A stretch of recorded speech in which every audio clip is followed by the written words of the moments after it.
ఇక్కడ చదివే పిల్లలంతా ఒక్కొక్క రూపాయి కష్టపడి వాళ్ళ అమ్మ నాన్న కూడబెట్టి రక్తాన్ని చెమటను అమ్ముకొని సంపాదించి పెడితే నిజంగా all India first rank open category ఈయన అది కేటగిరీ కింద మెన్షన్ ఈడబ్ల్యూఎస్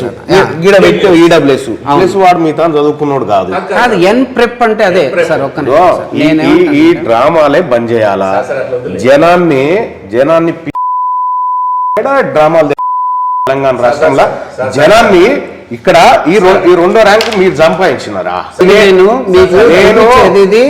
ఇక్కడ చదివే పిల్లలంతా ఒక్కొక్క రూపాయి కష్టపడి వాళ్ళ అమ్మ నాన్న కూడబెట్టి రక్తాన్ని చెమటను అమ్ముకొని సంపాదించి తెస్తే మీది డ్రామా.